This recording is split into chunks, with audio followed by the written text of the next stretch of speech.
Los Extra Value Meals están de regreso. Ahora te puedes llevar un delicioso Sausage, Egg and Cheese McGriddles y un Hash Brown y un café por solo $5 en McDonald's. Solo por tiempo limitado. Precios y participación pueden variar. Los precios pueden ser más altos en Hawái, Alaska y California y con entrega. When a child is in the hospital, visitors come to say hello. And when visiting hours are over, they leave. But family does whatever it takes to stay. At Ronald McDonald House, we believe families shouldn't have to fight alone. So we make sure they have everything they need with a community of support, warm meals, and a place to rest. Because when a child is sick, family stays, and Ronald McDonald House stays with them. Donate today at ronaldmcdonaldhouse.org. You got mail.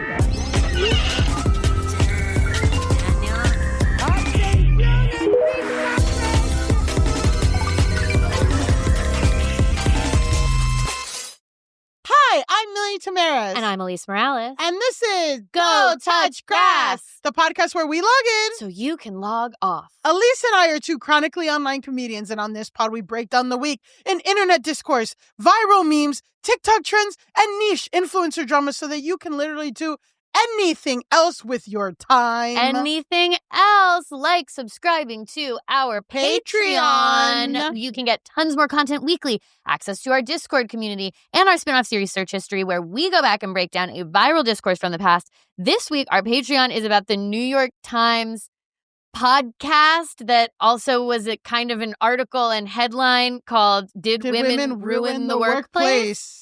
It's a lot. I watched the entire podcast, yes, which is embedded into the New York Times website, so I couldn't even put it on 2x speed. Couldn't even put it on 2x speed.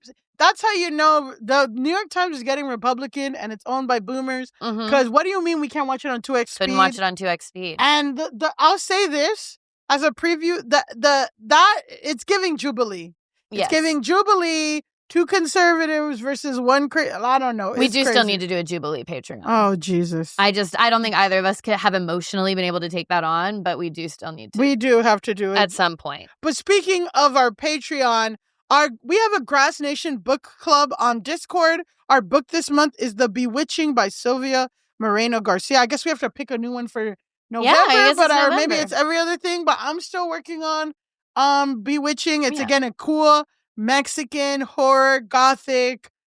It's crazy. I'm excited. I love it. I think the book club is casual, and that's what's good about it. It's casual in nature. Yes. And don't forget to leave us a 5-star rating and review. We love your reviews. We need more of them, but the best review you can give us is to tell your friends about the show. Post us in a story, tag us. We'll see it. We'll repost it. You know we're online. We're online all the time. That's the premise of the show.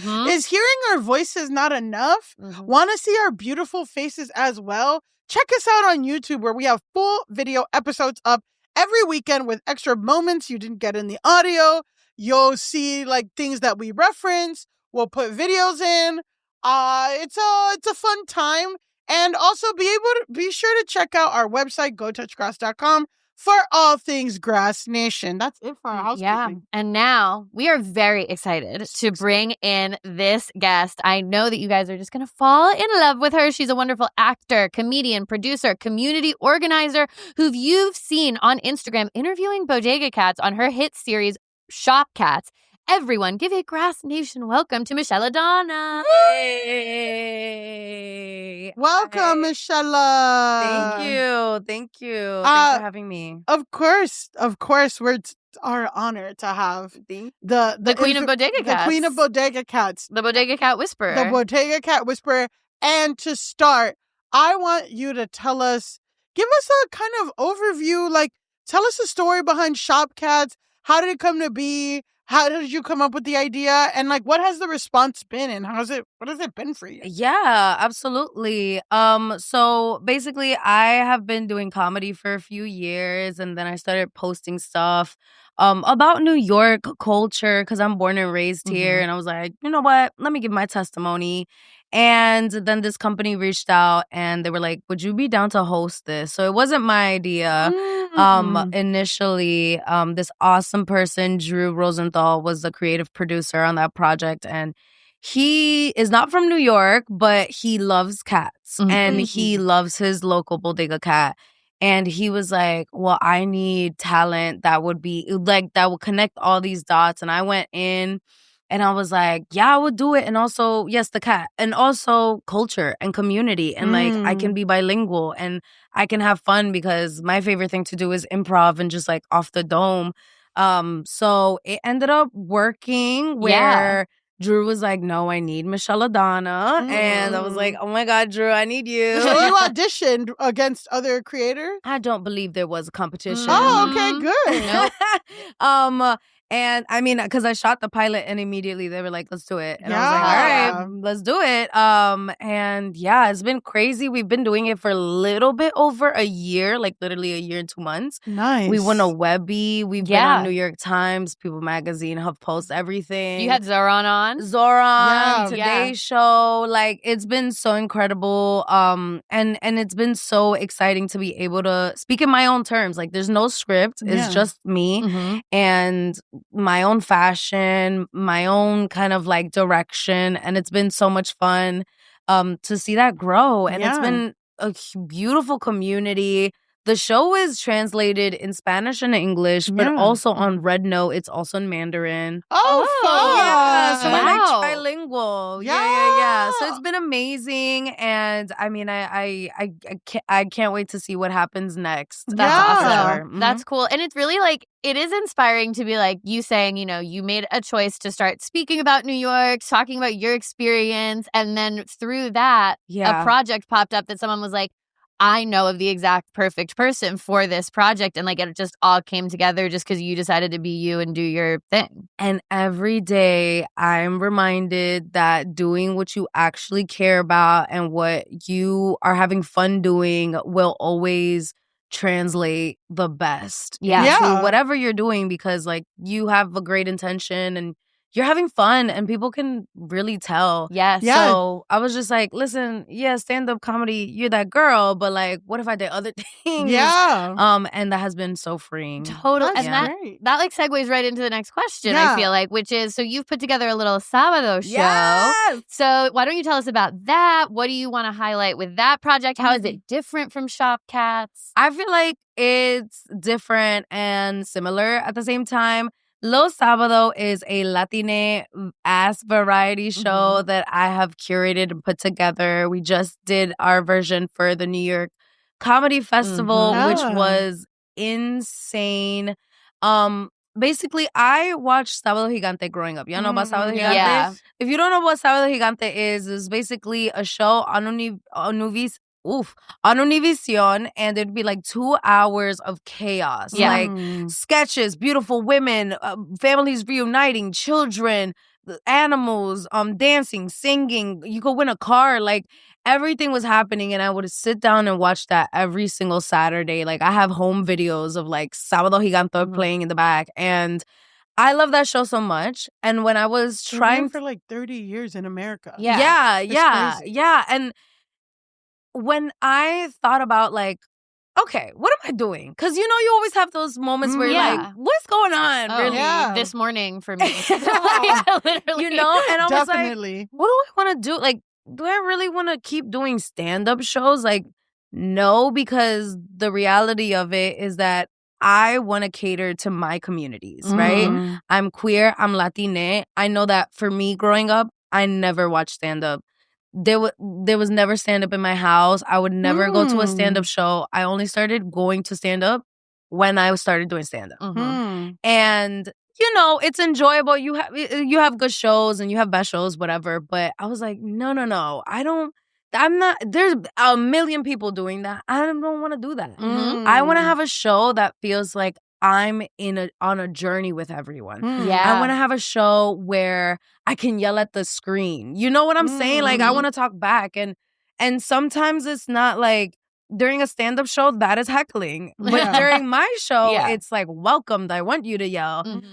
So it was beautiful. We had sketches based off Laura. You know Laura in America. Que salga el desgraciado. Yeah, it's like Jerry Springer in Peru. I love that show. You know, I love that show. Oh yeah, I'm like, that's so perfectly tailored to me, because you know I love watching fight videos. Period. Walter Mercado, El Chacal. I have people winning things. I ended the show. Oh, I had drag there. I ended the show dancing with my mom. Nice. And when I tell you, people were sobbing and like it was like 2 standing ovations. It was crazy. I was about to cry, but I was like, I have too much makeup on. Yeah. But it was so beautiful. And I've heard so much feedback of like, I've never seen a show like this. And that was a journey because it's not about watch this set and then watch this set. It's about you have to complete the journey together. Yeah. And the whole room was there with me. And I love Lo Sábado. We just did it. I don't know when we're going to do it again because it's a lot of work. Yeah. But it was amazing. And it was so exciting to see people from different backgrounds because it's not only in Spanish or English. It's for everyone. I give people reference videos to watch if you've never seen these shows before. Wow. And I translate it live, a.k.a. me on the mic translating it live as much as I can. Of course, that's a lot of work. You know what I'm saying? Now you know why people just do stand-up sets. Yeah. But if it was, it's hard. It's you know hard. what I'm saying? Yeah. It's hard, and that's why I want to do it because if the payoff is so good, and it was so interesting to hear like if someone says something in Spanish, the Spanish speakers would laugh, and then I would translate it, and then we get another wave of laughs from the English speakers, and I was like, hell yeah, I'm getting double. Yeah. So, anyways, that was amazing, and it's just again one of those things where you trust your gut. You have this crazy idea and you know it's going to be an uphill battle trying to sell it because like, what do you mean? Yeah. What are you talking about? We understand stand-up. Give us stand. No, I don't want to give you that. I'm going to give you what I want to give you and you're going to like it. And they did. Yeah. So, yeah. That's awesome. See, again, it's just like following your unique vision and point of view and like letting the stuff that you actually love and experience guide the project and like it will work out. 100%. Yeah. Yes.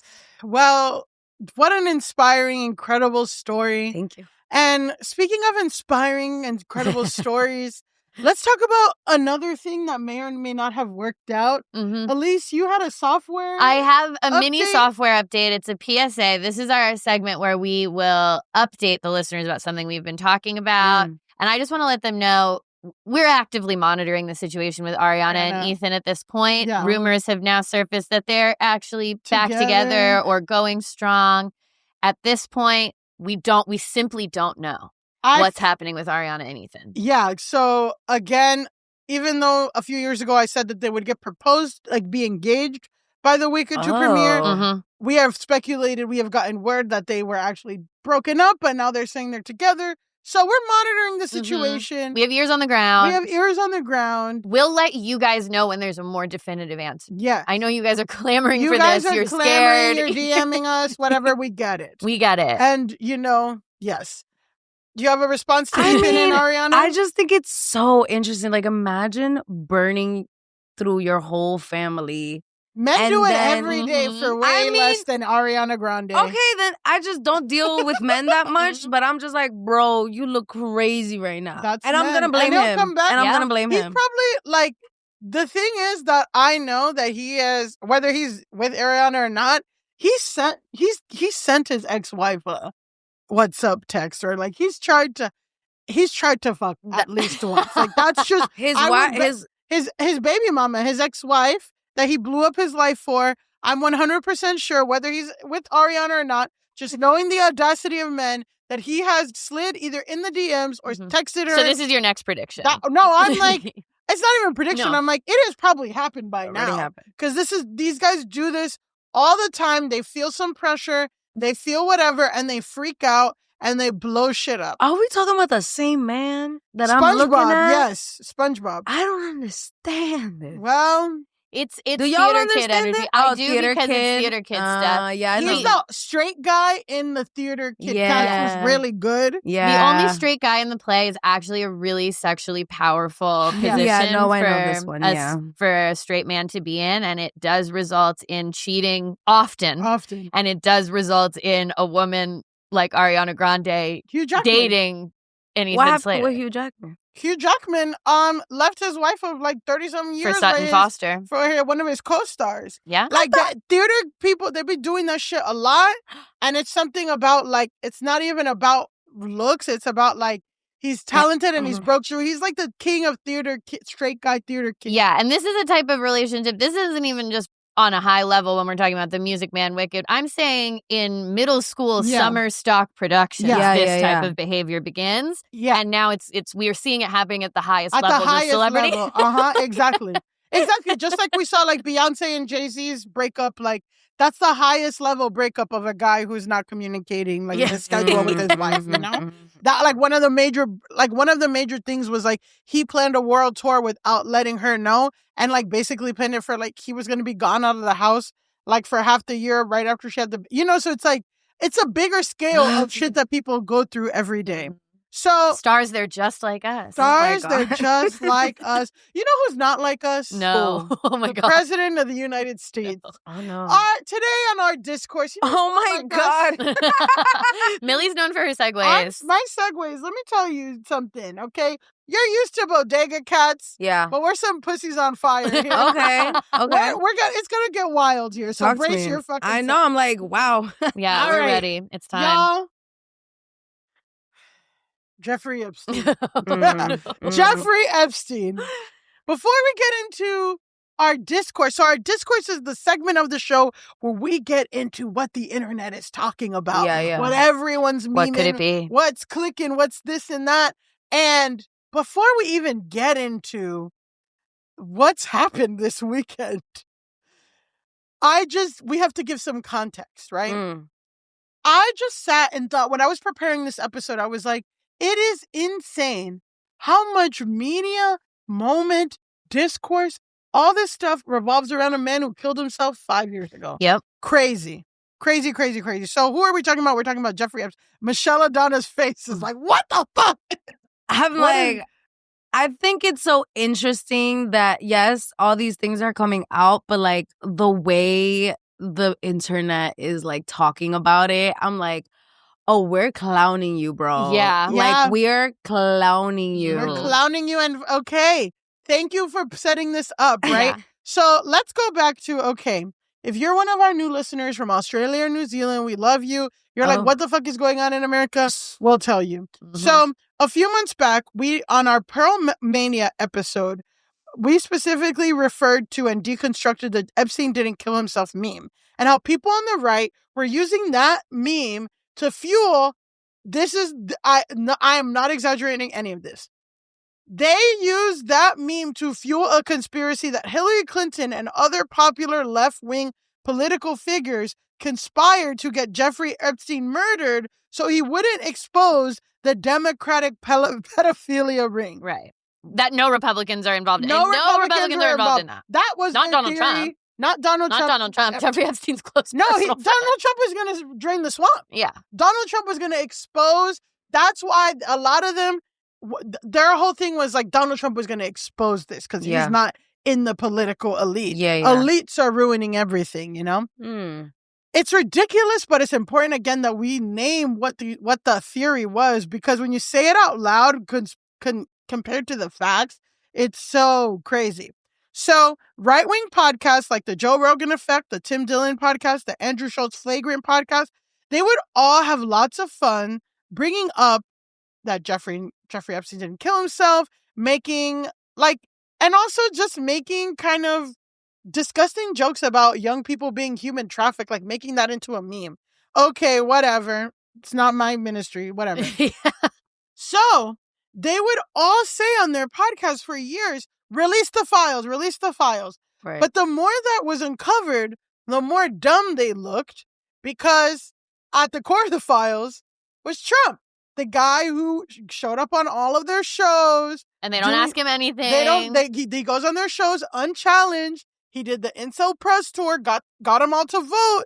And the whole thing was he was going to expose the Democratic pedophilia ring. Yeah. On our episode with Pearl Mania, we got into Epstein's background, how he got all his money, all the connections, not just with Trump, but with multiple members of the Republican Party, especially people in Trump's 1.0 cabinet. Okay.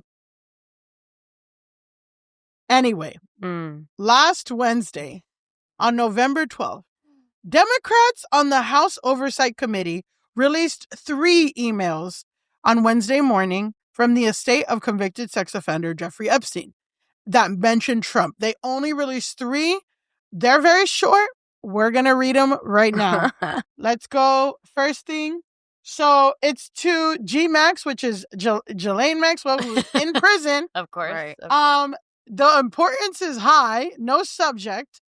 And it's So from messy. from Jeffrey Epstein to Jelaine. Or no. So first, Jeffrey Epstein sends a thing to Jelaine that says, I want you to realize that the dog that hasn't barked is Trump.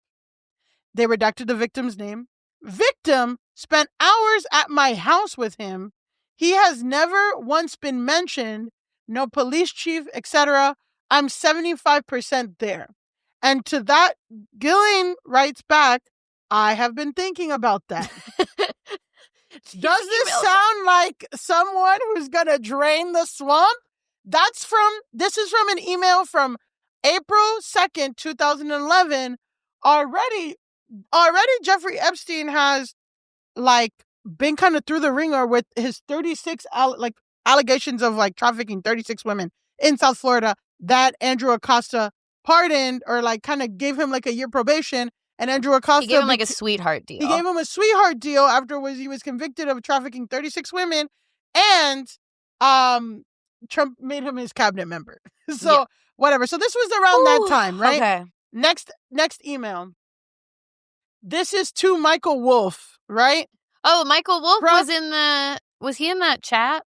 Was he in the Signal chat? Michael Wolff was that reporter that was this is someone there else. And made the expose about Trump and the Trump. Right. Basically, he because the Trump 1.0 was such a mess and it was filled with people who weren't completely loyal to Trump. It was so chaotic because they were trying to suppress what Trump was doing. And basically this guy, Michael Wolff, could just hang around and hear everything that people said. And it was not it was not on any record. So I don't know. He just wrote a book about it. And snitched on everything. Yeah. I was thinking of someone else. So basically, to Michael Wolff from Jeffrey Epstein says, blank Mar-a-Lago, blank, they redacted personal information. Trump said he asked me to resign. Never a member ever. Of course he knew about the girls. He asked Ghislaine to stop. So this is from 2019. So it's about 6 months before Jeffrey Epstein goes to jail for the last time. Because again, he killed himself in August 2019. So months before, Trump was saying I didn't, I don't know Jeffrey Epstein. I kicked him out of Mar-a-Lago because I knew about, when I found out he knew about what he was doing with the girls, I kicked him out of Mar-a-Lago. Basically, this says this victim's from Mar-a-Lago, and Trump said that he kicked me out, but I was never even a member.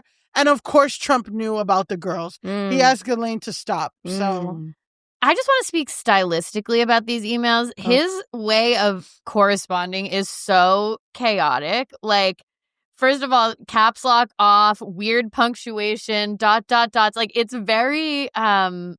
It's very funny to me that this is how he sends emails too. There is a kind of ego thing when we deconstruct the email style, right? It's kind of a man who's so powerful, he cannot be bothered. Yeah, he doesn't even have to make his email formatted right or look normal. If a black woman, if a person of color had a email with typos, you're lazy, you're a piece of shit, whatever, you're non-professional, you're uneducated. A guy this powerful, this rich, it's a flex for him to not have to look over his emails. Literally right here it says never a member ever. Period, space, of course, starting with lowercase. I'm what the fuck is going on? Exactly. What the fuck is going on indeed. Last email. This is from Michael Wolff to Jeffrey Epstein. In 2015, again, this is when shit was real hot. And before the election, right? And then this is what Michael Wolff is saying about Trump. I think you should let him hang himself. If he says he hasn't been on the plane or to the house, then that gives you a valuable PR and political currency. You can hang him in any way that potentially generates a positive benefit for you. Or if it really looks like he could win, you can save him, generating a debt. Of course, it is possible when asked, he'll say Jeffrey is a great guy and has gotten a raw deal and is a victim of political correctness, which is to be outlawed in a Trump regime. And then Jeffrey says, if we were able to craft an answer for him, what do you think it should be? And then Michael Wolff says, I hear CNN planning to ask Trump tonight, about his relationship with you, either on screen or in scrum afterwards. So this is them like strategizing how to politicize their... Yeah, I'm like, well, Michael Wolff is a fucked up person too. There's just so many fucked up people talking to him, academics, scientists, all these kinds of people that are talking to Jeffrey Epstein. That really is just like, if you think anything about imposter syndrome, you really should give that up today. Because these people are dumb as fuck and they have so much more money than God. Yeah. So, and they're putting this shit in emails to each other. And they're putting this shit in emails to each other. And these are the 3 that Democrats released. So reactions to these 3 emails that were released last Wednesday. Yeah. And also, my question for you is, if you were in the White House right now, if you're working in the White House PR team, what would your strategy be to respond to them? Because we're going to see how the White House responded. Mm-hmm. If I saw this and I'm representing this Donald person, Trump, I'm like, first of all, I want to quit. Oh my God. And then I'd probably be like, so do you want to keep lying or should we make a bigger lie? So you're like, make a bigger lie. Make a bigger lie and focus the attention somewhere else is what they usually do. That's why we have wars, right? Well, yeah, that's true. That's what people are saying Trump is trying to do with Venezuela. Mm-hmm. But is this giving Democratic pedophilic work? Like, no, but if I were in the cursed shoes that you're asking me to put on of being a part of the PR team surrounding Donald Trump during this time, I think what I would do is comb back through the emails and find any type of thing that you could spin to try to bolster the fake narrative that he kicked Jeffrey Epstein out of Mar-a-Lago or that he ended his friendship with Jeffrey Epstein. I would try to find a way to twist these what seem like extremely damning and explicit emails to me. They're very good at, I mean, their base is so like warped and so obsessed with him that if they find anything that's even like remotely able to be spun in their direction, they just have to give them the excuse. So I would, if I was on this PR team, I would try to find some teensy tiny piece of whatever that I could spin out into the excuse that we're going to feed to people. Do you think the, and I'm sure you're going to tell us more, but is the right, like, mad at him now, or? Well, that's kind of what our episode with Pearl Mania was about, like, the main people who are pushing the Democrats or, like, the pedophiles thing, they felt like they were outwardly like, what the fuck? And they were getting clowned because everyone was like, how did you think, whatever?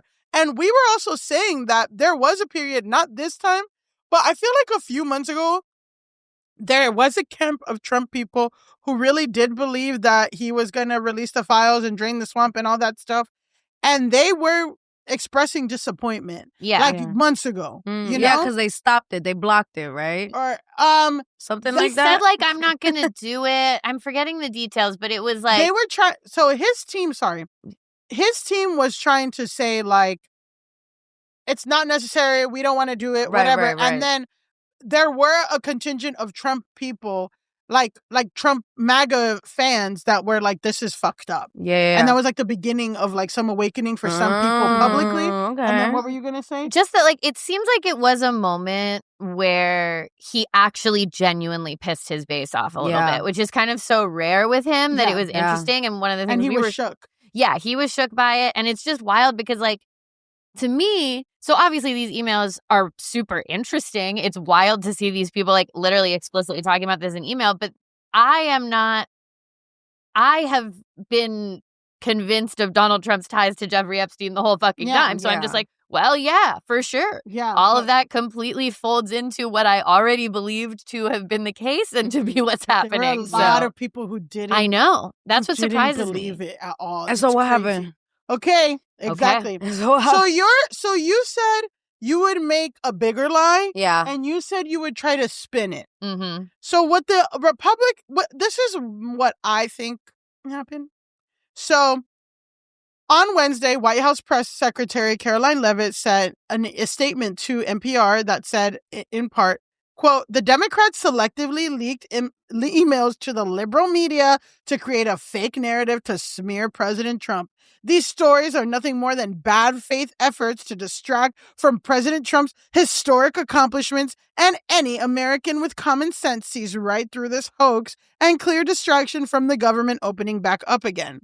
During a press briefing, Levitt reiterated that the emails, quote, prove absolutely nothing other than that the President Trump administration did nothing wrong, and said that the administration, quote, has done more with respect to transparency when it comes to Jeffrey Epstein than any administration ever.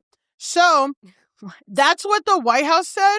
Republicans on the House Oversight Committee later on Wednesday, after these 3 emails were released a set of 20,000 documents that include Epstein, all of the emails from Epstein's frequently expressing displeasure with Trump and his presidency, financial market reports, and other court documents. So this is what I think the Republicans tried to do.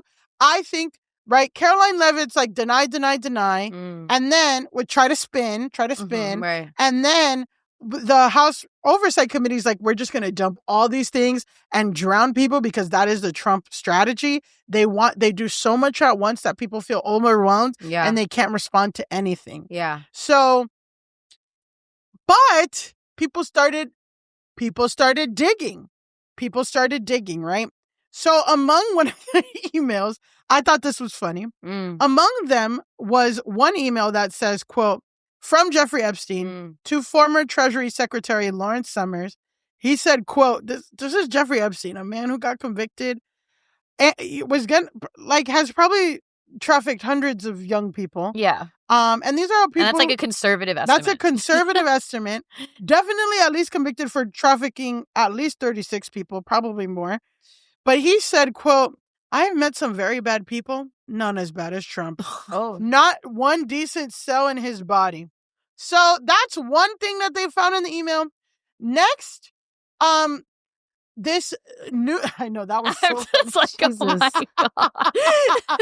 An evil pedophile says, I know, I just need to sit with the fact that one of the most evil people on earth was like, Donald Trump fucking sucks. Okay. So Courier, I know this is so. I'm like, we're shocking. This is crazy. Honestly, I don't like to watch the news anymore because it scares me. I just like to fight, and so this just seems like a crazy novela that every step it gets crazier. Except this is our president. Mm-hmm. Yeah. What the hell? So yes. This Courier Newsroom, which is an independent publication, they made a database where you can they made a tool, basically. They made a tool where you can search all of the 20,000 documents, and they basically ask people, send us anything interesting you find. Oh. So now we're going to watch a video that they did recapping this. Okay. Oh my God, I'm so excited. Okay. And scared. I know. I'm like, wow, I'm ready. And it's like a 3-minute video, but I'm like, we gotta kind of watch all of it because it's kind of good. So last night I created this tool that allows anyone to easily search through all 20,000 documents released by Congress this week from the estate of Jeffrey Epstein. There are thousands of pages of emails about everything you can imagine. Wealthy island visitors, women he trafficked, ways he could blackmail his friend here. You name it. But in true government fashion, they were published in the most unhelpful way possible. In dozens of poorly organized folders with unhelpful labels. Screenshots of emails saved as PDFs, and in spreadsheets redacted beyond recognition. Most of the files are devoid of context, such as a 20-second video in the natives folder, whatever that means, of a dog playing with 2016 plushies of Trump and Hillary Clinton.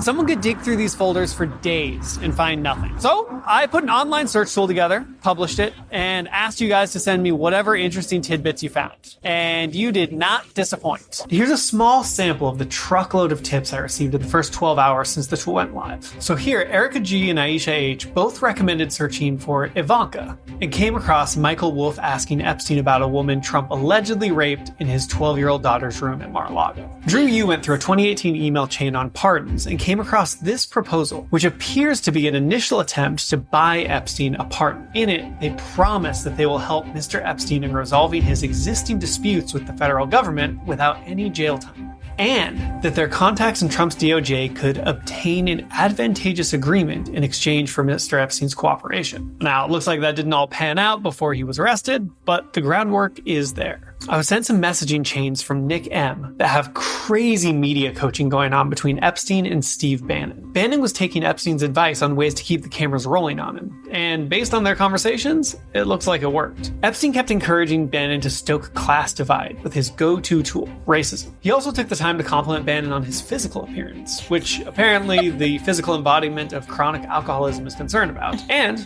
another surprise, the fascist surrounded by Nazis doesn't like being called Hitler. Now here's a really cool one Heather H sent over. So one of the big stories going around is about how when things started coming out about Prince Andrew, Epstein told his accomplice that the dog that hasn't barked is Trump. This is a cryptic literary reference that's unlikely anyone who writes emails like Epstein does would actually know. In Epstein's possession was a summary of the Edward Snowden saga, where his lack of preparing anything other than an escape route to Russia was a clue that this was his only planned destination. It was something that, in hindsight, should have been obvious, but at the time, no one put those pieces together, and Snowden was able to make his escape. So essentially, what Epstein was telling Maxwell is that, like Snowden, Trump's involvement in Epstein's world should have been obvious, and that should have been made more so by his uncharacteristic silence on the matter. But like Snowden, it looked like no one would put the pieces together until Trump was safely away from danger. And up until recently, it seems like he was right. And what I've just gone over barely scrapes the surface. I've got tons more tips. In fact, a couple dozen people sent me tips while I was making this video. There's thousands of things in this document, and it's impossible for one person to find everything, even with these handy little search tools. So if you come across anything, or if you have any questions what's in there, definitely let me know. Leave something in the comments, and we'll see what we can find. Oh. So, Well, how do you feel the Republicans respond to it? How did it work? Well, it didn't. Yeah, it definitely didn't make the situation better Oh my gosh. in any way, shape, or form. I do feel like maybe some of what we're seeing here is, again, that like our lawmakers are so old that like back in the day, releasing this inaccessible data dump of stuff, they're like, no one could look through this. And it's like, actually, we have AI now. Yeah. People are like, we've got a bunch of computer whizzes on the Yeah. case. This is actually an extremely online group of people that are interested in this. Yeah. I promise you, if you release digital files, someone will find a way to comb through all of them for the most relevant information. Yeah. Well, any other thoughts about what we just saw? Yeah, but you haven't brought up the thing that. We're bringing that up. Okay, but okay, this okay. is all content. We're amping up to the We're big thing. amping up. Okay, the big so thing. that one was crazy. Yeah, so basically, exactly. So, Bubbagate. Okay, It's let's time. talk about It's it. time. Okay. So basically, yes. Who's Jeffrey Epstein? What happened? All these emails released. One of the emails that they found was an email that was sent in March 2018, where Mark Epstein, brother of Jeffrey Epstein, told Epstein to ask Steve Bannon, Trump's former chief strategist, if Russian President Vladimir Putin had the, quote, photos of Trump blowing Bubba. Quote, you and your boy Donnie can remake the movie Get Hard, Mark Epstein wrote. Some of the documents that mentioned Trump, again, references photos of Trump blowing Bubba, and Bubba is famously a nickname for President Bill Clinton. So, of course, the internet went crazy. Oh my god. And basically, there was a ton of memes on every platform. Everyone was joking. I'm going to divide up the three kind of common camps that I see. So camp one was basically everyone's making memes of Trump going down on Bill Clinton. 100%. So this is from Secular Talk, and it says game recognized game, and it's Donald Trump. It's an old picture of Donald Trump shaking Nancy Reagan's hand. Can anyone explain this meme to me? I can. I mean, I know it, I but can. explain it to the people who may be uninitiated. There is a pervasive rumor online that has existed for a long time. That's come from like a biography or something. I don't know where it came from, but it is widely talked about online that Nancy Reagan was known for giving really good head, that she was the throat goat, that she was known for giving good head. This is something that pops up online often. It is an existing meme that happens. So in this meme, they are shaking hands, and it is a reference to that. Yeah, so it's saying basically Donald Trump is acknowledging the queen throat goat, Nancy Reagan. Yes. Yeah. And game recognized game. Yeah. All right, everyone. Editor Elise here, because I had to look more deeply, pun intended, into the Nancy Reagan throat goat origin story. And guess what? As she so often is, my sister was right. It was from a biography. Millie had it exactly right. So, okay, this rumor was first published in an unauthorized biography of Nancy Reagan in 1992 that noted that she was renowned in Hollywood for performing oral sex, not only in the evening, but in offices. It also goes on to say that was one of the reasons she was very popular on the MGM lot. LOL. Then, this same biography was referenced again in a Village Voice article in 1998 that noted that Nancy Reagan was known to give the best blowjob in town. So, that's where that comes from. Once again, Millie, right, as always. It's from a biography. Take it or leave it. Not the worst thing about Nancy Reagan. Not the worst thing about Nancy Reagan by many miles. Back to the episode. Next meme. So the White House then tweeted, "I can't help falling in love with you." And it's a picture of Donald Trump and Melania like hugging and kissing on the cheek. Mm-hmm. And somebody, Buffy, ratioed it and said, use the wrong photo. And it's a vintage photo of Donald Trump meeting Bill Clinton and smiling and like holding hands. And they ratioed the White House by a lot. Wow. And you know that like matters to them. Like the people who run the White House Twitter, they know about being ratioed, and it like matters to them. It hurts them to be care ratioed so much. Another thing. Why don't you talk about this? Okay, yeah. So it's a green pot, and it says she's It's Le Creuset. Sure. Okay. So Le Creuset. Okay, you don't cook. Okay, no. So Le Creuset is a very expensive cookware that's really popular, and it's its own segment of cookware. Cookware internet. So then somebody posts. Okay. Somebody posted it and said she's so perfect in all caps, and then somebody on top of that said they are beautiful and I'm sure great quality, but for $400 that cook au vin better give me Donald. So what is that? What do you think? Wait, now you got confused. Okay, so coq au vin is a very popular French dish that requires like it being stewed for a long time. Okay. So basically they're saying the point is this pot is so expensive it better give me head. Yeah, but you're saying giving me Donald. Give me Donald instead of give me head. Oh my God, we're using it as a verb. Yeah, we're using it as a verb. Okay. It's making moves into verb territory. It's making moves into verb territory. So that's one way, right? That's one camp is just like general memes about Trump. Yeah. Brokeback Mountain stuff. Okay. All this stuff. Like Melania is Michelle Williams and Brokeback Mountain seeing Trump or whatever. Yeah. People are saying Trump was jealous of Hillary Clinton because, whatever. So, and then there was a tweet that resurfaced from 2015 where Trump said something about Hillary Clinton not going down on Bill Clinton. Yeah. And now with new fresh eyes, everyone's like, wow, he was. You knew. We knew. Like, he knew that from an intimate place. Actually, you knew who was going down.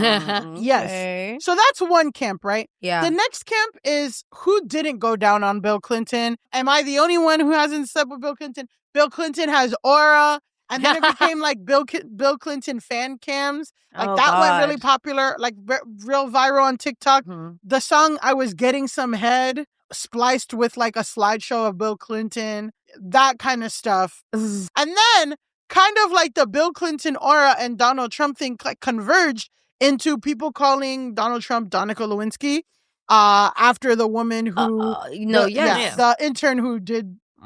Monica Lewinsky. Lewinsky. She was an intern. She was an intern. The power she was a dynamic. Power dynamic. It was so messed up, but she did. I mean, he's a disgusting person. The hell? He's got something that people want, but whatever. I mean, but sometimes the people don't want it, and he does it anyway. Exactly. So I think that's also kind of fundamental to the issue here. Yes. So that was a camp.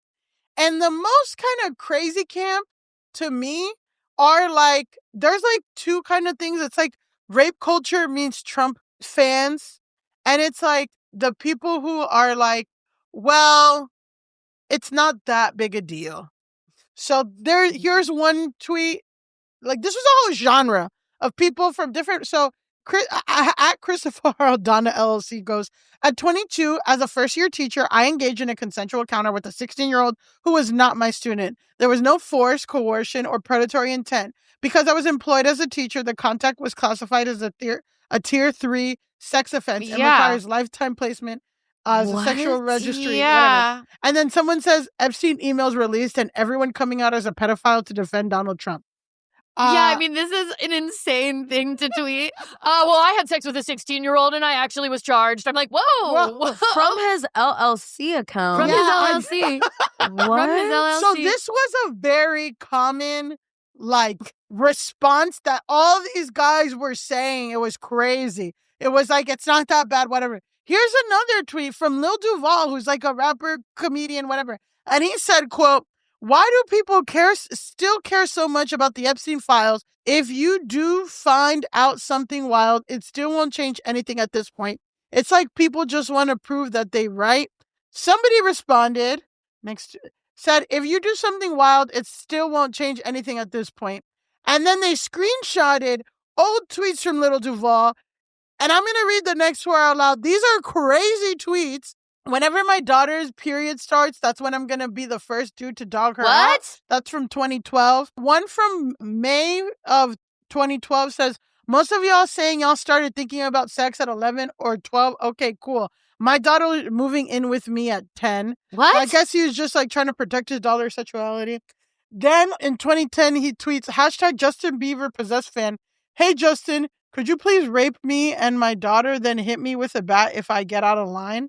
And then in 2012, he says, be real, fellas. If you fucked a girl and she has a daughter that you seen grow up, would you fuck her when she grew up?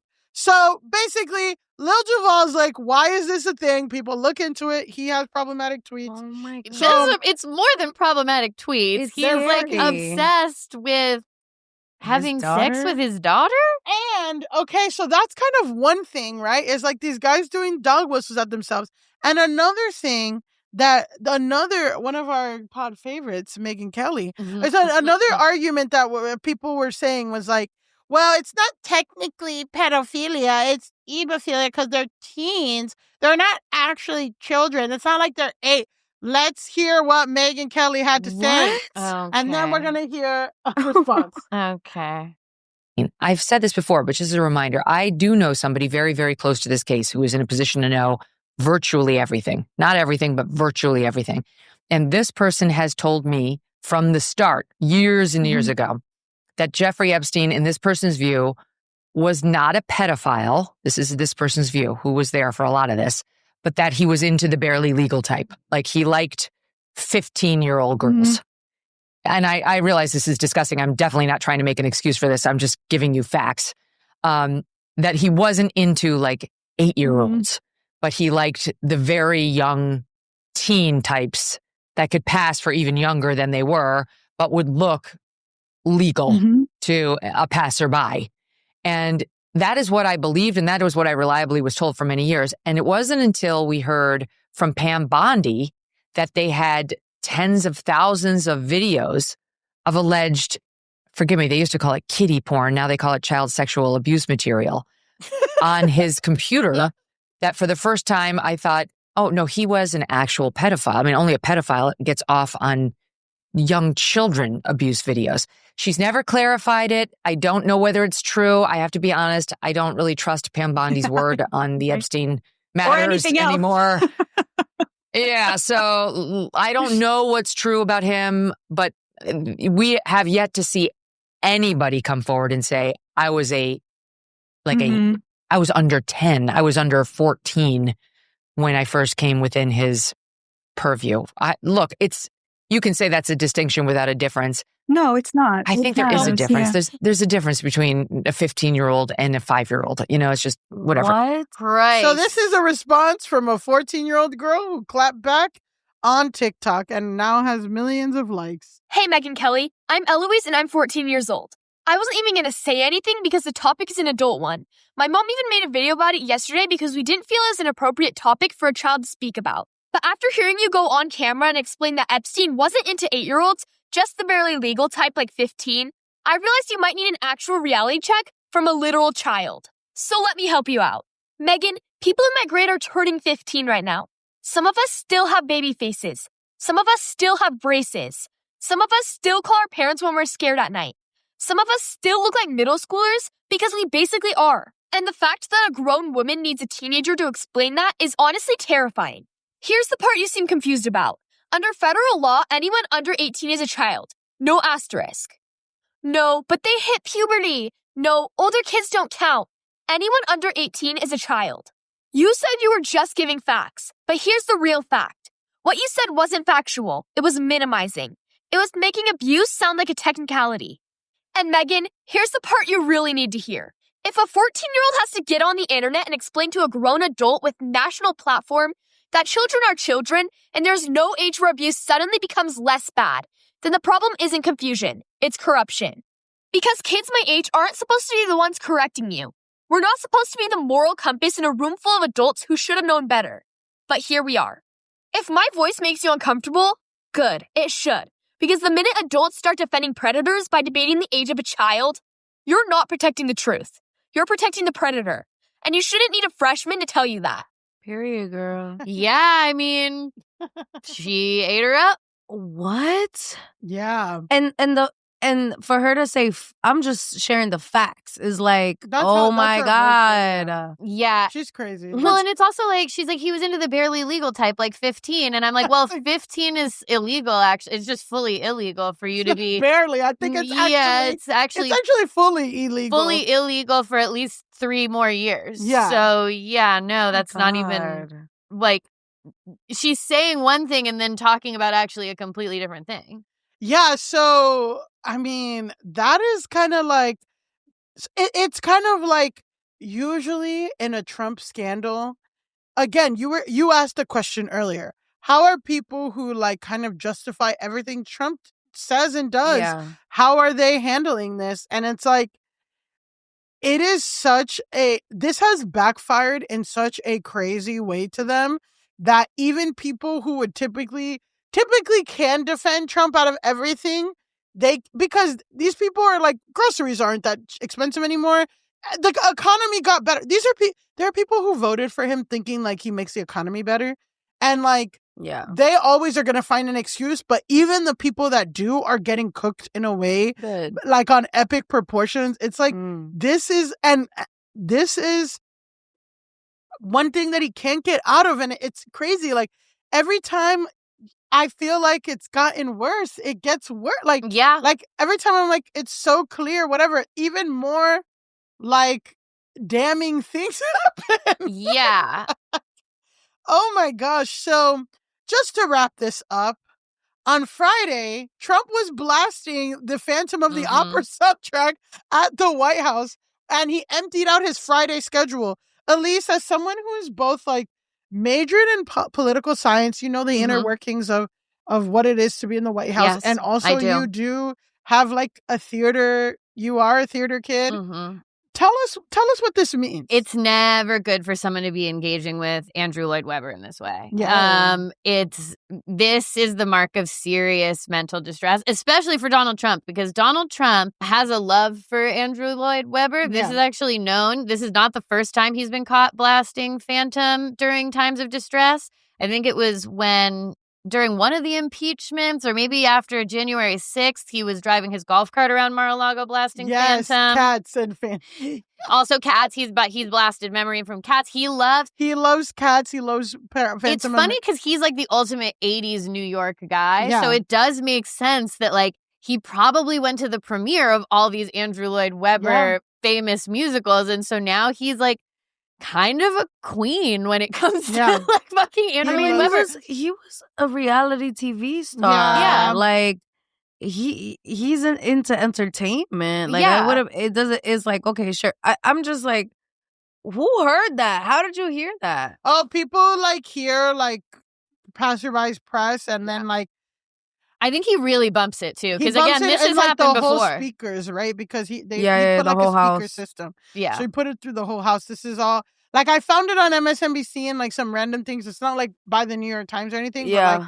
like, people. He's known to do this. He's known to blast Phantom of the Opera, and like Phantom of the Opera. I'm just like, is there a theme of like a scorned man or anything? I mean, certainly there are a lot of interesting themes in Phantom of the Opera to try to compare to why Donald Trump would feel a connection to a musical about like a masked man who lives away and no one really understands him, and he's like vilified and forced into being the villain, and then is also obsessed with a beautiful Christine. It's very interesting that he seems generally to love Andrew Lloyd Webber and then also to be particularly obsessed with Phantom. And I do wish that in the reporting about this that they would be more specific about what song I could from have probably Phantom. Did, but you know, they often just say he's blasting Phantom, and I'm like, but is he blasting like the Phantom of the Opera, or is it like, you know, different ballads that are in there? Like I want to know. Ask him. I want to know more. Okay, before we move on from Bubbagate, I think there was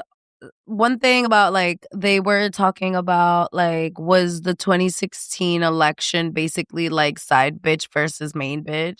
Yes, right. That's another thing. Right? And who's the yeah. side bitch? Who's the main bitch? And can you talk a little bit more about like what are those common tropes that we see online? Because that's referencing a whole other subculture that people might not even know. Yeah, I mean those are the memes that I've been getting on my feed of like Hillary and Donald Trump like both going for the presidency and Bill Gates being like, they want me so bad. Sorry, what did I say? Gates. Oh my God. It's okay. A lot of Bills. Well, anyways, Bill Clinton. And it's been interesting to see that. Like, I mean, that election was so traumatic for me. That was the first time I could vote, and it was so sad. Sorry. It was so traumatic. Fault, And to now picture it being like, y'all were fighting over dick. That's crazy. And then so people are saying that it's like when you see a main bitch or a wife, like my wife, with a side bitch on the internet. Yeah, and it's like he'll come home. He knows where to go. When is it?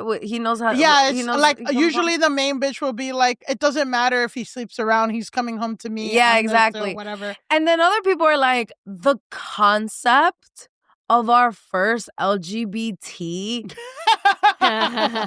president being Trump is like, what? Wow. But I Historic. think everyone gay, one. And two, like, please, like, first of all, I think everyone's working with each other. Like, Republicans, Democrats, I don't care. If you got money, you at the same parties. And that's what a lot of this shows. That's what a lot of this shows, and that's what a lot of the emails show is that he's emailing people from all sides of this. You know? And it's just like, I mean, I forgot what my point was, but it's crazy out there. Yeah. And it's also like, is Trump our first queer president? But I think Abraham Lincoln has a claim. Yeah, that's what O'Mary's about, is that Abraham Lincoln was secretly There's a lot of rumors about Abraham Lincoln. He had a gay. buddy that slept in bed with him for a long time. So he's actually not. I thought Cola Scola was mad creative. I was like, I would have never thought of that. I think like they took obviously liberties, but yeah. based in, that's why it's like there's a long-standing rumor about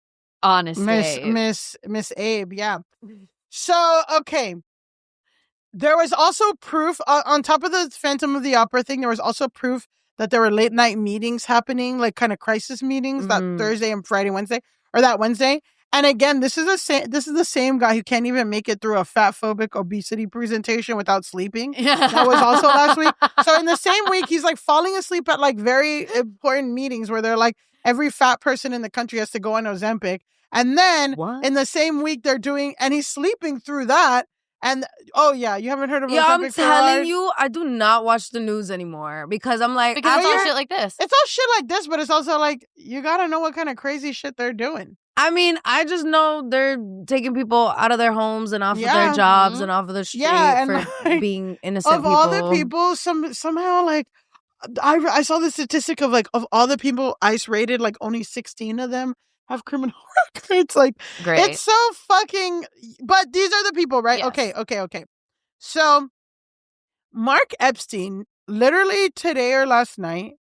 today came out and said, no, guys, Bubba is not Bill Clinton. Bubba is actually Ghislaine Maxwell's horse. So then people are like, okay, so Vladimir Putin has a picture of President Trump sucking a horse's dick? That's worse. And what? Okay, yes. So let's let that sit with you for a second. What? He's saying it's a horse and it's a joke. It's not literal. And also, Bubba is not Bill Clinton. It's a horse. This is a Black Mirror episode. It's the first episode in the series. Okay. It's so funny to me that every attempt to explain anything makes so it worse. Much worse. It could maybe be a joke, but explaining it and coming back and saying, well, actually it's a horse and it's a joke is not, like, that does not help. It's similar to like Josh Johnson, that stand-up who does Daily Show, was talking about the Megyn Kelly stuff, and he was like, is there technically a difference between these two things? Yeah, but there's never a good reason to be discussing that difference. Hebophilia versus pedophilia. Yeah, like there's never a good reason for us to be like splitting hairs there. Like, just leave it. You sound weird. And this is one of those things where it's like, it actually doesn't help for you to come out and be like, it's actually a horse. Well. And we're joking. So the horse thing. Yeah, you're like, well, I'm losing my mind over today. here. I know. Well, today, guys. Yeah. Republicans are like, guess what?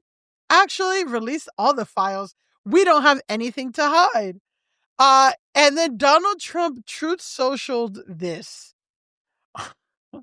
As I said this was from last night, Sunday. Okay. As I said on Friday night aboard Air Force One to the fake news media, House Republicans should vote to release the Epstein files because we have nothing to hide. It's time to move on from this Democrat hoax perpetuated by radical left lunatics in order to deflect from the great success of the Republican Party, including our recent victory on the Democrat shutdown.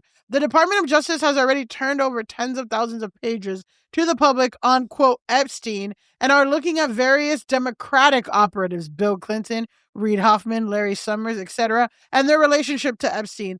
And the House Oversight Committee can have whatever they are legally entitled to. I do not care, all caps.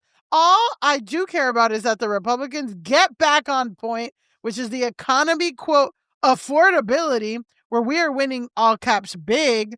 Our victory on reducing inflation from the highest level in history to practically nothing, bringing down prices for the American people, delivering historic tax cuts, gaining trillions of dollars of investment into America, a record, the rebuilding of our military, securing our borders, deporting criminal illegal aliens, ending men and women's sports, stopping transgender for everyone, and so much more. Stopping transgender for everyone is so crazy. Nobody cared about Jeffrey Epstein when he was alive, and if the Democrats had anything, they would have released it before a landslide electoral victory. Some members of the Republican Party are being used, and we can't let that happen. Let's start talking about the Republican Party's record-setting achievements and not fall into the Epstein all caps trap, which is actually a curse on the Democrats, not us. All caps, make America great again. Ooh. What do you guys feel? I thought because I'm confused because what I did see was that he was coming at his own shorty. Yeah, Marjorie Taylor Greene. He did because Marjorie Taylor Greene was So there are 4 Republicans. So right now, okay. And I don't know anyone. So basically, the next step, right, to release all the files officially, like all of them, like because there's even more. And who has it? The Department of Justice. Okay. But I guess the Congress has to vote, and I guess has to get passed to Senate, and ultimately Trump has to sign it, right? So the 218th person, the tiebreaker. Yeah. So basically 4 Republican women, Nancy Mace, who's like constantly shitting and is complaining about trans people in bathrooms. Lauren Boebert misjudged her boyfriend off at Beetlejuice. Yeah, not even husband. Not even her husband. Boyfriend off at Beetlejuice. And the Beetlejuice play. A lot of musical theater coming into today's episode. The arts. Marjorie Taylor Greene, they were basically going to vote with the Democrats to release the files. Okay. And then Trump started coming down on all of them. Right. And he called out MJT. Yeah. But MTJ. But also, like, people are like, oh my God, is Marjorie Taylor Greene woke now? And it's just because, like, Trump been crossed her a long time ago. Trump tried her and said, you can't go for a Senate. You have to stay in Congress. So she's now like, fuck you. And she's doing like all the anti-Trump stuff. And then Trump attacked her. And now their pivot is that they have nothing to hide. Okay, so sign it. Mm-hmm. So I guess we'll see in the next week. Girl, they're just like, it's interesting, right? Because neither of your strategies said publish more. Publish more. Release more information. And every time they release more, it gets crazy. So I guess to me, I feel like this is the worst case scenario for Trump, where it's like all he wanted was to be famous, to be a reality star, to have all this power and stuff. And he fought so hard and did so many evil things to accomplish being the most powerful person in the world. And at the end of the day, people are making memes about your worst enemy, like you're sucking your worst enemy's dick. And specifically for Trump, I think that this is his nightmare. Yeah. I think this is the worst possible thing that could happen to Donald Trump. One of my big feelings as all of this was coming out is like, I would just give anything to be a fly on the wall for the moment where they had to tell him that this was going on and that this was found in the emails, and like, hey, and that's the memes about it. So everyone online is kind of saying that you sucked Bill Clinton's dick because of this email, and it's actually going pretty far. A lot of people are talking about it. Sir, I just want to let you know, Mark Epstein has clarified that you sucked a horse's dick, actually. Like, it's just not something. Like, no wonder he's blasting Phantom. To be the intern that's like printing it out and being like, yeah, hi, sir. Could you review the documents that are on your desk? The intern's not. If the intern was smart, the intern would give it to the right hand. Like, sometimes you gotta be like, this is what I found, you give it to him, and then it's like the most gently. But yeah, I wonder who is actually tasked with giving him that information. Not his kids. No. Maybe Barron. Barron. He likes Dad, Barron. just so you know, everyone online saying you sucked Bill Clinton's dick. And then actually they're saying you sucked a horse's dick. They're white, you have to say cock. It's their culture. They sucked Bill Clinton's cock. Hey, Dad, everyone's saying online that you sucked Bill Clinton's cock. They say cock with a Y. Cock. Okay. Are we ready for the final segment? Yeah. Are we ready to put down all of that and talk about something with no international implications of any kind? Completely, honestly, low-level drama that affects very few people in the world. I'm so ready. Wonderful. So this is our final segment. This is called Grasshole of the Week. This is where we declare the person, people, groups that need to log off the most. And I'm going to say that we're going to decide here today who our grasshole is. There are two sides of this conflict. We will decide which side needs to log off. Maybe both sides need to log off. Maybe no one. We're going to come to a conclusion today. Okay. I think grasshole behavior is occurring, but we're going to decide. Los Extra Value Meals están de regreso. Ahora te puedes llevar 10 jugosos McNuggets y papitas medianas y una bebida por solo $8 en McDonald's. Solo por tiempo limitado. Precios y participación pueden variar. Los precios pueden ser más altos en Hawaii, Alaska y California y con entrega. So, today we are talking about content creator Elise Myers, spelled differently from me. She's a different Elise. Okay. And Book Talk versus Book Talk.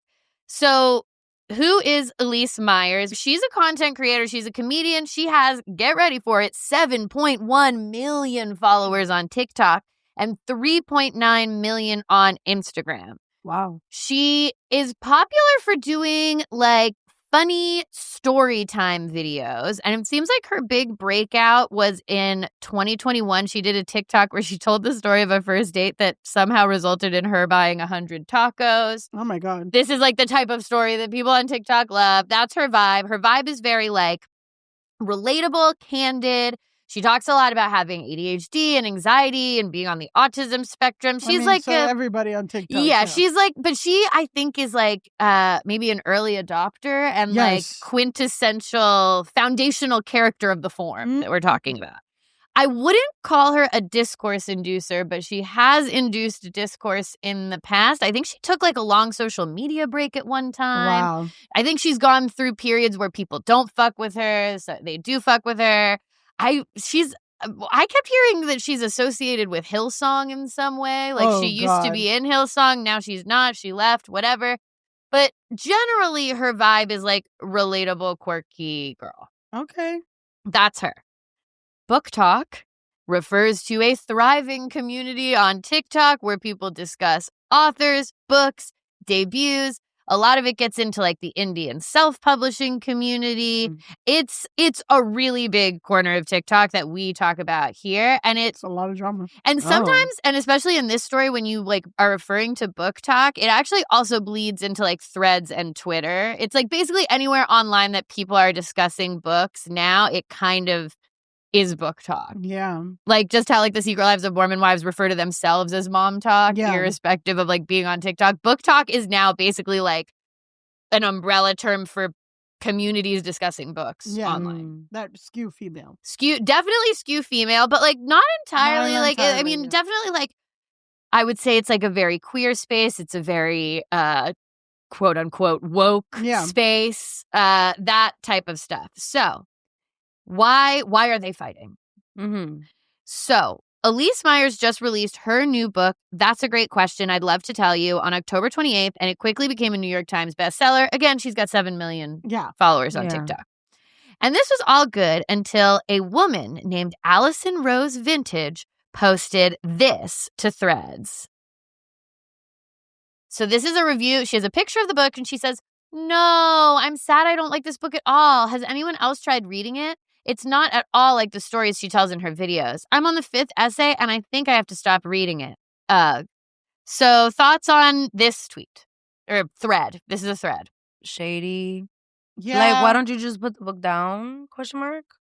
Yeah, I mean, I can see both sides. On one side, it's like, well, like a book is different than a video, and also like if somebody goes viral for telling stories, I bet like half of the stories are fake and like they have to make it more dramatic. And it's about her telling the story, not necessarily like her writing. I don't know. But also I'm like, I don't know if I paid money and I'm like a random person. I'm going to post like, I don't know, like I'm whatever. And I still post like, I didn't like this story or this movie wasn't hitting for me. Like, it's not like a nasty tweet, I would say. It's not like particularly pointed, but it is a public saying, I don't like the book. So there you go. So Elise Myers sees this and she responds. So this is the next post. Instagram decided to put this in my feed as a post I might like, so now I'm here. I'm bummed you don't like it, but not at all offended. Everyone has different tastes in books, and that's okay. Please feel free to return it. So what do we think of the response? I liked it. You like it. Classy. It was like, I don't even need your money. Yeah. Send them back. Yeah, but like, I don't know. I'm like, if you're really not offended, would you make a post about it? And also, please feel free to return it. It's like people get booked all the time that they don't return. Like, I don't know. I'm just like, You guys are already reflecting the two poles of the argument. So this is good. Some people are like, she did it exactly right. Some people are like, why are you here? Yeah. That's like basically what's going to happen. So then we have another response from the OP who says, this is why I didn't tag or name you in the post. I just wanted to hear from others if they felt the same way I did. I'm so sorry you saw this, and I hope all the positive comments canceled out anything negative. I said I still love you, and I do, and I'm glad I didn't offend you. Hearing from others made me learn that I probably need to listen to the audiobook. So, okay. That's fair. That's overall nice. interaction. It doesn't. I've certainly seen more vicious interactions online. Mm-hmm. But the reason why Book Talk becomes pissed about this is because there is a unspoken rule of author etiquette in general. And it is like a very important rule of Book Talk and these spaces that the idea is like authors are not supposed to respond to reviews and you're not supposed to be in what they call reader spaces. Yeah. So this is like you shouldn't be looking at your Goodreads reviews or responding to your Goodreads reviews. You shouldn't be responding to Amazon reviews. Those are spaces for readers to talk candidly about the book. Yeah. And like you shouldn't be fucking around in there as an author. So here's one example of the many comments. It's this person, Metal and the Geek, said, "Nope, I love your content, Elise, but you don't go into reader spaces as an author. Even being polite, you have millions of followers who can make this poster's life a living hell for simply stating an opinion. Don't do this." I mean, I also get that. I think like her responding, that's why I'm like, I wouldn't respond. Like you can't get into, and like if you made a burn, that's why people make burners. That's why what do you think? I mean, I don't respond to bad comments because I've learned that just attracts more. Yeah. Like, because it's like, if you're going to interact with this, watch what I can do. I mean, learning about this culture is very interesting. Like, you're not, I didn't know that. So I guess she has to be aware that is a thing, right? Like, it can't. So that's what's kind of like hard to say. So if we go to this next slide, she keeps responding. Oh. And she's like, basically, this is another person telling her like, hey, you're not supposed to do this. This is not how like this is done. Okay. And she says, this isn't something I was aware of. Thank you for letting me know. I'm purposefully not going out of my way to look at anything related to my book, but Instagram has been serving me content like this the last couple of days, and I'm not sure how to avoid it. I thought I was doing the right thing by letting people know it's totally okay not to like my book, and I'm just grateful they gave it a shot, but I will stay out of it completely from here on out.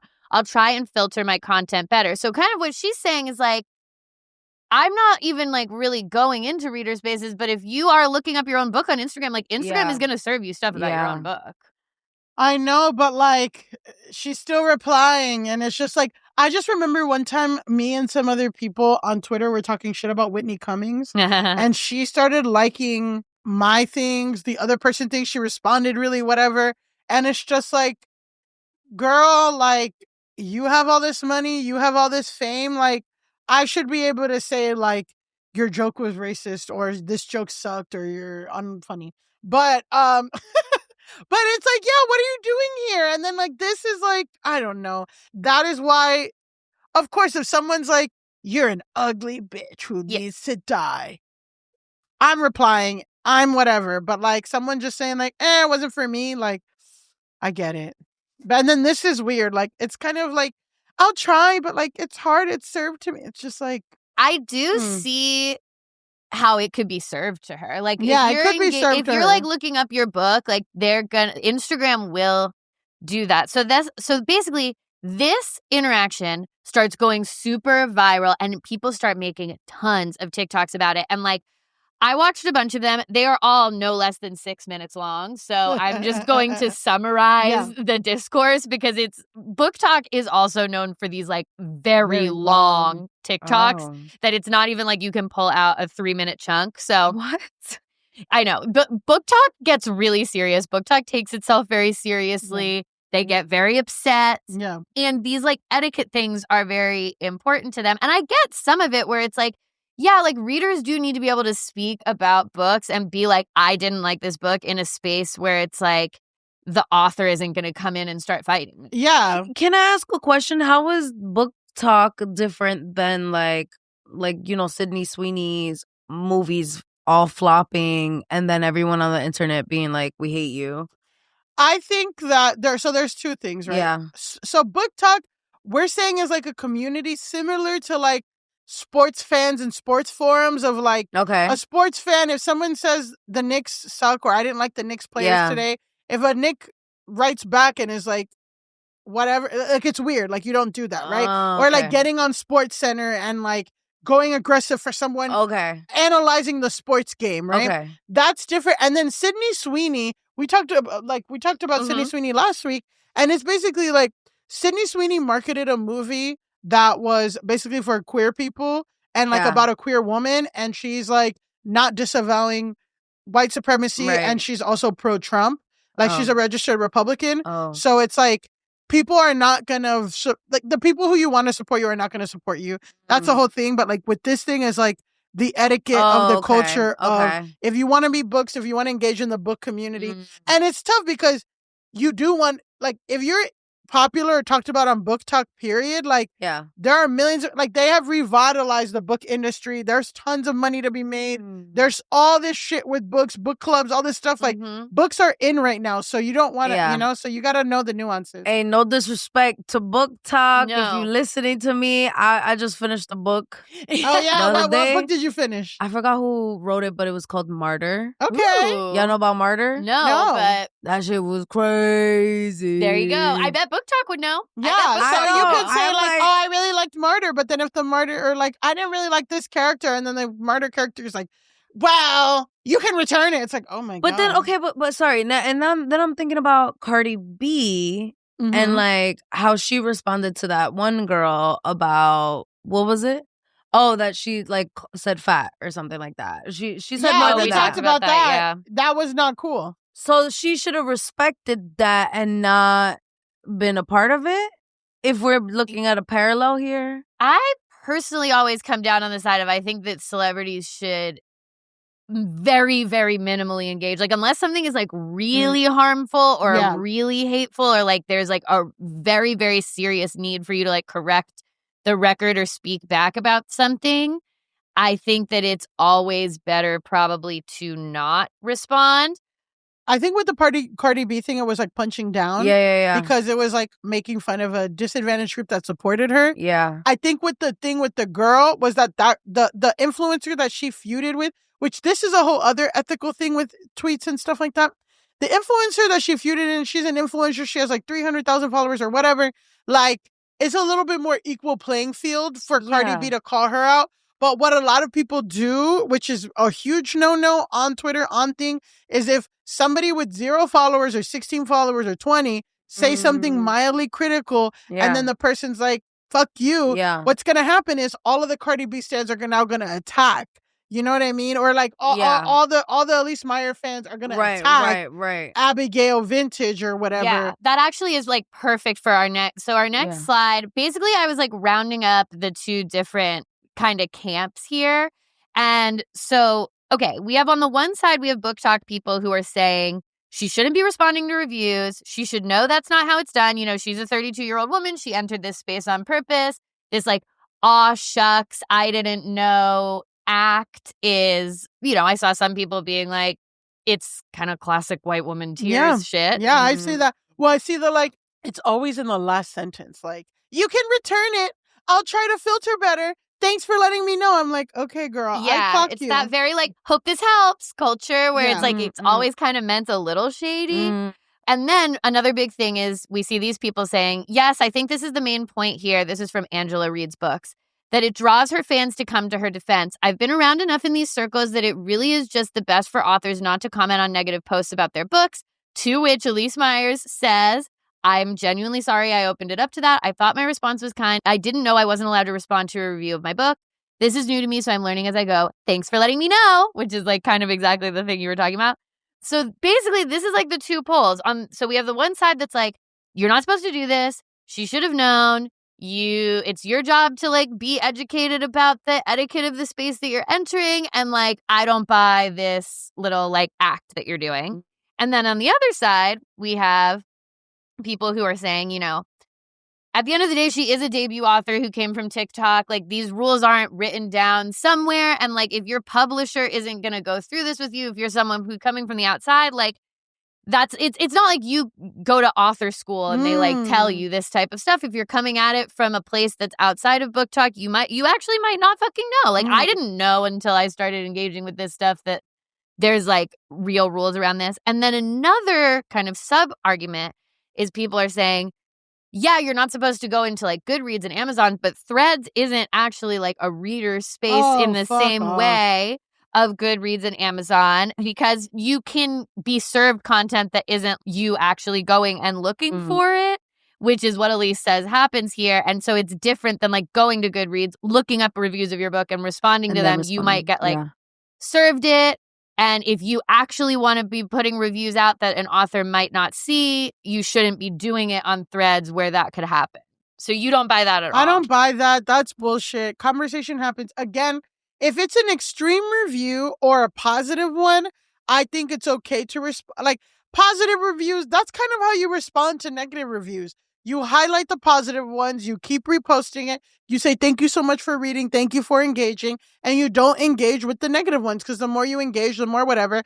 I think that if it was insanely negative where she was served something and it's like, this is the worst piece of shit I've ever read, please return it. Okay, but this is like, ugh, I like her. I'm not really like whatever. Yeah. Like, and then she's replying a little bit too much for that to be like, I'm sorry, I didn't know. Oh my God. And it's like, that was 2 responses ago. You need to stop. You need to stop. Cut it out. You have 7 million followers. You know how to engage with fans. If you have 7 million followers and 3 million on Instagram, 7 million on TikTok, you know how to engage with fans. You know what's whatever. Probably also on TikTok, people respond no matter what. So maybe it's TikTok etiquette. That's what whatever. I also heard, is that people were like, this is also a clash of like, she's behaving in like a TikTok way where like on TikTok, you do respond to everything and you address stuff and you then link you say the comment thank you. And then people are like, oh, I'm so sorry. And like you do all of this, but this is actually not how shit is done in the Book Talk Threads, especially like review space. Because obviously Book Talk people will fight with each other. It's different.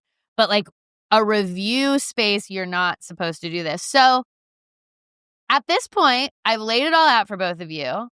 Who do you guys feel should touch grass, if anyone? Oh my God, I feel like me. Yeah, like, I mean, that's always it. I feel like I learned I've been so quiet because I'm like, and what happened? Yeah. This has been so crazy. And I thought I was on the internet a lot. But you're on a different part of the internet. There's a whole lot of with internet. Glow too. Oh my gosh. Glow release. There's so many little corners of the internet where people are fighting about stuff that you would never have heard about. I feel like I need to go to Book Talk and find my corner and see what people are, because I have some books that I'll die for, like Freshwater and too. Like, you have a great Book Talk account, by the way, that's just you reviewing books that you read. Oh my God, please. That would be amazing. But the thing about Book Talk is that people find like, oh, I liked Martyr. So you look up Martyr on TikTok and you see, okay, who's talking about Martyr? And they're like, if you like Martyr, you might like this. And then you read that book and then you hear about the thing. So that's the same thing too, where this girl's like, hey, I like this author. I didn't like the book. Did anyone else have a hard time? So it's all that. I'm going to go ahead and say, I think Elise needs to go touch grass. She's doing it like very like, if you peel back the meat, like the wrapping paper as to what she's saying, it's bullshit. Like she's using very flowery, nice language. She's like, I'm learning, la la la. You have millions of followers. You have a whole business. You're a New York Times bestseller. Either you're clueless and you don't know what's going on, or you do, and you say my bad and move on. But like, she's trying to straddle both, and it's annoying. I think that I'm ultimately coming down with you. I think that she is the one who ultimately needs to touch grass. Book Talk is doing what Book Talk does. Book Talk is doing what it exists to do. I maybe give a little more credence to her being like, I didn't know. Like, I get her not knowing, but at the same time, I do think it's like you got to respond once and move on for your own self. Yeah. To mildly negative. Again, if someone's death threats, this and that, you're a bitch, you're ugly. I'd go, because I'm known to go in whatever. Yeah? Well, I used to. It used to be really bad. Both of us. Block and report. Yeah, we both had to take stock. Well, you know, exactly. My block list is crazy. Yeah, and you got to keep, that's how it is. Now on Twitter, even if I see something I don't like, I'll block. I'm like, I actually don't need to ever hear from this person ever, and they didn't even do anything to me. But yeah, I'm just like, I don't know. Damn. Yeah. Okay. So then we're going to say, Elise Myers, for the crime of replying in reader spaces, we must say, Go touch grass. And that's our episode. Michelladonna, you were the most amazing guest we knew that you would be. You. I learned so much. Yeah. Yeah. I'm like, I need to tell someone everything I about heard today. Bubba. Yeah. And all about of it. how Bubba's a horse. Just and then the book talk, and then the different. Oh my God. I know, it's a lot. Well, it was so funny because when you sat down, you were like, so what do y'all talk about? And I was like, just get ready. Just yeah. get ready. Like, There's strap no in. way to prep you for this. Yeah. There's no way to prep you. I mean, I learned so much, and I'm definitely going on book talk. And I'm gonna stay away from the news. And yeah, this is crazy. So why don't you tell our listeners where once you start your book talk account and you're getting involved, where can they follow you, find you, see your show dates, all of this stuff? Absolutely. You can follow me at Michelladonna on TikTok and Instagram. That's where I really put everything there. And if you really want to tap in, you could tap into my listserv, my email, listserv, and I could tell y'all. But yeah, I mean, that's where I post everything, and maybe something coming up soon. In the YouTube. YouTube. And yes, and I'll be I'm starting to crowdfund for my short film. It's gonna be a queer short film. Nice. Exciting. It's about a queer bisexual love triangle, ambition, power, Love it. spirituality, Amazing. and salsa. Oh, wow. Yeah, Those are all, I can see all the book talk tags. You know what I'm saying? Exactly. Yeah. I'm like, we got to get the book talk girls involved. Come on Yes. over. It's basically a book, except you don't read and it's on the screen. Yeah. It's And a that's a an movie. amazing description. That's an amazing Film. description. A book you don't read that's on the screen. That's If a you film. want a book you can listen that's on your headphones, follow at Yes. Go Touch Grass Pod everywhere, on TikTok, on Instagram, on Twitter. You can follow me at Millie_Tamaris on Instagram and Twitter, or on Instagram and TikTok, and Millie Tamaris on Twitter. And you can follow me at Pandalise on Instagram, at TikTok, or at Elise Navidad on TikTok. It's kind of like a book about my life that I'm not writing that you can see on your phone. Exactly. And Picture book. a picture book. It's a picture book about my life that's on your phone. And the Japan chapter is Really, crazy. really good. All right. And until next time, Go Touch Grass! Go Touch Grass is created and hosted by Elise Morales and Millie Tamaris. Recording and sound production by My Friend's Basement Studio, and our theme song is by Doug Wydick.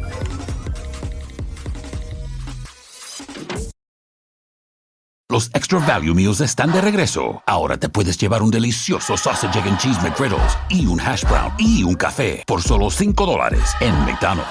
Solo por tiempo limitado. Precios y participación pueden variar. Los precios pueden ser más altos en Hawái, Alaska y California y con entrega.